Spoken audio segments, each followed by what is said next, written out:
Okay, right, I'm at Thorn Farm today with Nigel, Hawke and Roddy Green. Now, Roddy, ex-jockey, now trains up-and-coming new jockeys, is that right? That's right, yeah. Try to anyway. So what's that entail? Do they come to you and you sort of teach them how to ride a horse, or No, are they a bit skilled already? No, I get assigned riders from the British Racing School, because all the jockeys now they have to do a course up in Newmarket, and therefore then they have a choice to have who they want to have as their coach.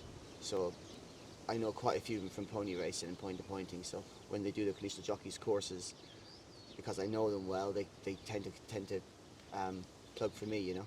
So I've got quite a few lads. So that's how it works. And do you sort of take them in and churn them out as a finished product, or is it a continual? Try. It's a continual thing.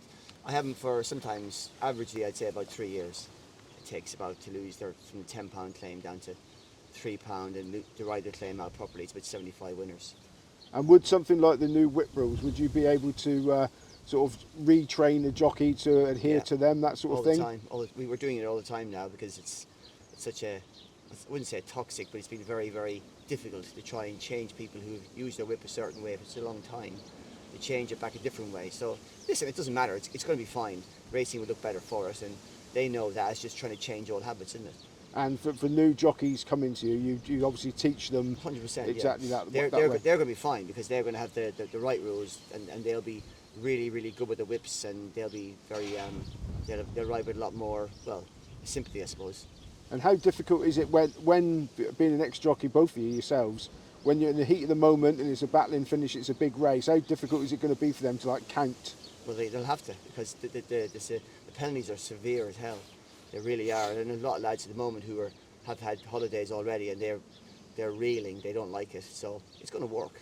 I mean, if I was riding today, I wouldn't be getting banned, I promise you, because I couldn't be having 4 days, 8 days, even 20 days for a few hits. It's not worth it. Okay, obviously myself, on a more personal note, I've known Roddy, must be 30 years, Rod, isn't it? Must be. More than that. Yeah, I think it is, actually, chap. Yeah, more than that. And since he's actually left me, we're both at David Barron's together. I got kicked out by Nigel. Unfortunately, that is actually true. Kicked out of what? Kicked out of his house. Are you going to tell them the story about Dr. Pepper? I can tell a lot of stories. And he will never, amazingly, he actually rides out for me and talks to me, because I think, actually, I dropped you off Seagram, didn't I? Oh, yeah, okay. Yeah, I'm desperate for money, that's why I'm here. But you can see it's great. I mean, Robbie, it's amazing. I was only looking at the Gallop how long we do go back, a very, very long time, and it's been great. And keep going back to a more personal note, I think what Roddy has done to these jockeys is brilliant. I mean, it's not just the Harry Cobdens, the Tom Marquins and the Russell Ryans. I've seen an awful lot of young lads that Roddy's gone through his system, and it's like teaching them. It gives these young lads confidence more than anything else, and he's done a very good job. I know it's very hard for me to be nice to Roddy, but I think he's done a great job. So Roddy, when young people come here, like just to ride out in the mornings, would you get involved with that as well, sort of improving their riding sort of technique? Yeah, if they asked me for help, I wouldn't just go and say, oh, you must do this. I wouldn't do that. But obviously, if somebody needed some help, I'd say to them. Some of the girls, I sometimes say, you know, I'd help them out. I'd say if they were maybe had their foot in the stirrup the wrong way, or their knee was too far forward, or they were just a bit upright in the saddle. Just the little small things to help them. That's all. That's how you try and do it. Do you think, Roddy, if I had a jockey coach back in my days, do you think I would have been a better jockey? I think you'd have been a lot better jockey, and I think I would have been a better jockey as well. So, yeah. we learnt the hard way with David Barron's, didn't we? Yeah, we learned the hard way, But it's yeah. you know it's just talking like that. It's incredible. It was a long time ago, but we've been there. I mean, we were both at David Barron's. Obviously, Paul Nicholls was there at the same time, and well, in those days, you'd watch the likes of Richard Dunwoody, and you'd try and copy him because he was very sleek in the saddle. He was brilliant. And I remember Nigel even saying to me, I'm going to try and ride like Dunwoody. And we all did. We all tried to ride at different jockeys at different times because we didn't know what else to do. You were always trying to improve, but the jockeys in the ring weren't going to help you. Why would they? Because they're your friends, but they're also enemies on the race course because they're not going to help you. They want to win. So you're no help. You'd no way to learn. You just was trial and error, and sometimes took a long time. And I think what Roddy says there is very true. Actually, back in our time, everybody tried to copy Richard Dunwoody, but it doesn't quite work like that because it doesn't always suit your style of riding and everything like that. That's right, So, that's right. but obviously, I was a little bit anti in the early days, these coaches, but they've done a good job. Yeah, going back to that, but I can remember Tom Scudamore. Tom Scudamore, he was, like, when he was young, he tried to copy Paul Carberry, and Paul Carberry was very much the iconic rider at the time because he was very, very, his backside was very high, and he was very he was able to keep his head very low, and it's impossible to do it, to try and be like Paul Carberry, because he's just a unique style, wasn't it? Yeah, unique style, Yeah, and a lot of lads yeah. tried it, and Tom obviously tried it, and lots of lads tried it, and they couldn't do it, and then they just developed their own style.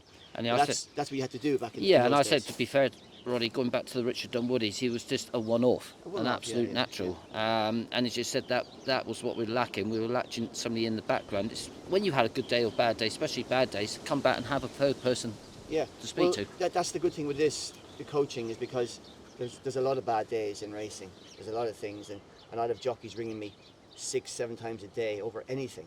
They just ring me up and say, "Oh, this has happened, that's happened. Did you see that? What do you think of that? That was good. Was that bad? What do you think of my stick there? What do you think about this?" And they're very, very. It's great to see them that they got someone to talk to, because I remember that myself. And you're sometimes with journeys driving home, and you've got you're thinking you're actually beating yourself up the whole time, and you don't get better for it. You have David Barron shouting down you every 2 minutes, and Paul Nichols as well. Yeah, Paul Nichols. Yeah. That's it. But Did you try to model yourself on Paul or not? No, I didn't. No, I rode for Paul. That was it. Were there any jockeys that came along? You mentioned Richard Dunwoody. Were there any jockeys that were real innovators that's changed everything during your time that you thought, blimey, why wouldn't we be doing that? McCoy. For What me, about McCoy. what about Maguire before him? Maguire was all right, but Maguire was brilliant. But he was a very small jockey, and there's a lot of tall jockeys nowadays, so it's very hard to model yourself. And he was a very, like, a flat jockey build type of thing. He was a small guy, whereas McCoy was a big, tall, long fella, and his weight was a hard job for him. So if you copied him, his professionalism, his management, his riding, he's the best ever in my view. He's a great person to watch. I think with what you just said there, Roddy, that was a great thing. McCoy, he was so professional. Yeah. He took the game up 10 leagues. Oh, 100%. And that was he was so dedicated to the sport. Honestly, I just modelled myself. As soon as I went to Martin Pipes, I just copied McCoy, and I thought then it was easy after that, because you just copied the best, and then you weren't too far away. But it's interesting talking to Roddy like this, because there's 3 jockeys over the years, it's been run up, we've been talking about young jockeys all the time, but there's 3 jockeys that come to mind, and you said at the time they're all exceptional. Was Tom Marquin? Yeah, Tom Marquin. Ross O'Ryan? Yeah, Ross O'Ryan, good jockeys, yeah, absolutely. And I've got the moment. Harry Cobden. Yeah, obviously Harry Cobden, yeah. But I mean, you're always trying to get young kids coming along. At the moment, I got a kid called Billy Lucknan at the moment. He could be the next big thing. Like, he's riding winners every day at the moment, and he's come from the pony racing background, and he's the same tall young lad, but he's very, very professional. And I'm hopeful he'll be the next one now. That's what I'm hopeful of. But you think, Roddy, the biggest thing is how much more professional they are than in our time? Oh, 100%. Like, Billy will go home and he'll go through the rides before the next day, write things down. He's a diary of everything he does. It's incredible. Like, they're so far advanced. Christ, we'd ride and forget to ride the next day. Do you know what I mean? You used to go home straight up to the pub. Well, I've interviewed Steve Smith-Eccles, and the jockeys in those times, they would be in the pub the night before. Seriously, after racing, I can remember Terry Casey, God rest him, he trained a Grand National winner, and Terry said to me, I rode a winner for him at Hereford, and he said, come in the bar afterwards. So I did, because I wanted to just get it over and done with. And he said, what are you having? I said, I'll have a Coke. And he said, and he came back and he says, what do you want in it? I says, just Coke. He says, no, I'll put one in for you. And he put whiskey in the Coke, because that's what they did. And I wouldn't drink it. And he was like, he took offence to it. He said, because I wouldn't drink it. And that's what it was like back in them days. The trainers and jockeys would be in. Me and Roddy have got many great stories, but I remember once when he actually lived with me, that short time he lived in the house with me, but come summertime when we didn't have summer racing, and Roddy, to be fair, is an absolute keep fit fanatic, and you must admit that. But it got to the middle sort of July, and I thought, well, I'd better make an effort to go running with Roddy Green. I think I ran up the first hill with you, Roddy. Ran down again, went straight to the pub, didn't I? It was a steep hill, mine, to be fair. It was a steep hill, yeah. But how actually me and Roddy fell out, well, we didn't fall out, to be honest, but Roddy used to get up about 3 o'clock in the morning and go running, which is fair due to him. But he used to come in at 4 o'clock in the morning and run the bath. It would wake me up. So that's the only reason. Well, you threw him out for that? Yeah, the pipes in his house were very noisy, and I was running the bath. I was doing 9/7 in Boxing Day, and because I was running the bath after a run, and it was early hours in the morning, but I had no choice. and he went mental. So we had to fall out the top of the stairs. I said, right, I'm leaving tomorrow, and that was it.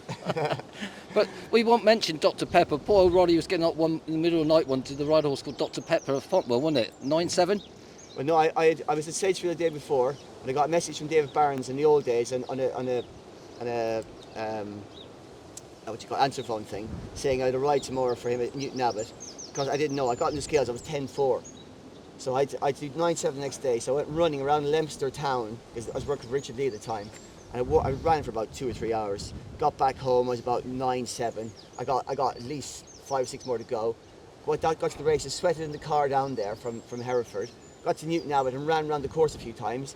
I got down to about 9.2, so I'd done well really, and then then I told Mrs. Barron's, the boss's wife, I said, listen, I might do a pound over. He heard that and said, oh, Mrs. Barron's, I can do 9.11, I won't put any weight over. And he got the ride on it. I couldn't believe it.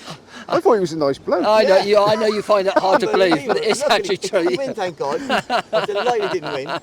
Yeah. But no, we had some great times, chap, haven't we? Yeah, it was yeah, good. yeah, Good it's good. fun. Good fun, yeah.